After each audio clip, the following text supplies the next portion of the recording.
breakfast? Come and get it with Peter Russell-Clarke. So I've just taken a walk outside the studio and I'm just ducking out to the ABC Cafe here at the Melbourne International Comedy Festival. And there's a few people sitting around. John Fain, there's Peter Russell-Clarke and his lovely lady wife Jan. Hello there. This is kind of like a Today Tonight doorstop. Good morning. Good morning. Who are you, sir? I'm the doctor from Triple J. I've got this swelling under my arm. I wonder if it's anything to do with what I've eaten. It's the rest of your body. Christ, it is too. And look at those funny things hanging off it. How have you been, sir? Mate, I've been particularly well. Apparently we're going to talk about the Comedy Festival today. Absolutely. I guess... Is that Easter, is it? The Comedy Festival. It depends. Do you find Easter funny? Well, I must admit, at my age, I don't think about the resurrection much very more. As a young boy, I was pretty good at it, but that seems to have passed me by. Does that mean that God's forgotten me, do you think? No, I think he's just saving a special place, but not for a very long time. And not for my resurrection. So the It's Melbourne... always been a special place. I've been married for 50 years. Are we still talking about the resurrection? Well, no, the special place. Now, the Melbourne International Comedy Festival is on, and I think one of the issues is these people are doing shows up to an hour in length, and there can be some sort of fatigue. So the dunnies, you've got to get the dunnies cleared? Well, you can go to the bathroom first, but I'm more worried about their energy levels of the comedians on stage. So they need something that can be taken onto the stage to give them energy during the show, perhaps. Exactly. I think that's most important. Some years ago now, I designed some things called Castella's balls. You remember he was a marathon runner and he needed lots of energy, so I thought if he had balls that he could carry in his shorts with him, and then he could gobble those sort of every corner he went round. And the same thing could happen with these people on stage. But I thought, just in case they don't have shorts or some other repository to carry these balls, I thought if you got one of those, you know those plastic chooks that have been plucked and they've got dangly legs, you could carry one of those onto the stage and up its sphincter, that's the end sphincter near the legs, you could put all sorts of things like skinless sausages, rissoles, and they're very easy to make, and these Castella's balls, of which I could give you the recipe for. Well, perhaps after a couple of songs we'll come back to the ABC Cafe here at the Melbourne International Comedy Festival, and Peter Russell-Clarke, you'll give us the recipe for Castella's balls. Yes, and I'm here at the ABC Cafe. There's some coffee being served. It's very early in the morning, so there's not a lot going on. But we do have Peter Russell-Clarke, and you are going to help comedians prepare for their sustenance mid-set at the Comedy Festival.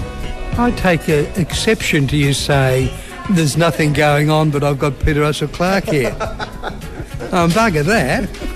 Well, I'm sorry, but you are... Well, there's nothing going on beside Peter Russell-Clarke, and this is the big thing happening right here. Right. Okay, well, now, how to make Castella's balls. Have you ever done a comedy show? I mean, obviously you're Triple J, for Christ's sake, what do you think that is? An intellectual genius. Have you ever done a comedy show? My God, Doctor. But like a stand-up show on the stage? No, I never have, really. I've done a lot of work for the ABC, though. Does that count? It does, I think it does. Okay, so not Peter Costello's balls. Well, that Parliament sits for a long time, and he does look very bored up the back there. So maybe these Castella's balls can be updated. Actually, he's got 3, as I remember.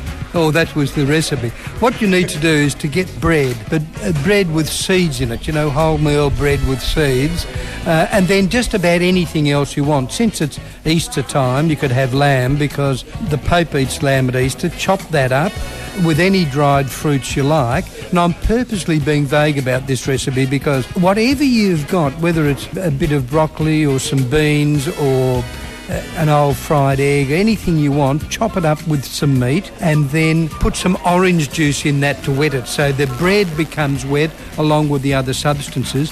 Then you roll that in flour, just plain flour, and that then looks like an Eskimo's ball. To get rid of that, what you then do is roll the wet floury thing in chopped nuts nuts for balls, you get the gag. And then you fry those. You can shallow fry them. Simply put some olive oil in a pan and roll the balls around in this oil. Doesn't sound very appetising, I know, but tastes delicious. But that depends on what you put in it. But I suppose that's the same with life. What you put into it, you get out of it, so they say. And what sort of...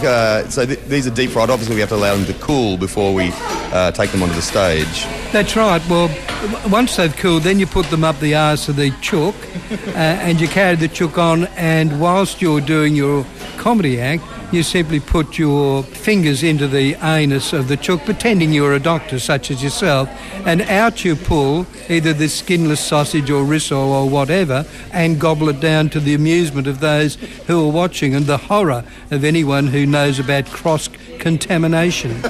This would also work quite well on the North Melbourne Football Club, I believe. They have a history with rubber chooks. Yes, but then they bonk the chook, and that doesn't make you really want to eat what comes out of it, does it? I want to talk about the fact that you have moved into cyberspace. You have joined the 21st century, and there is What's cyberspace? I've never understood that. It's the space where your website is, peterrussellclarke.com.au. Yes. Which has started up quite recently, and we can become a part of this. In fact, I think that you've cross-pollinated me in some way.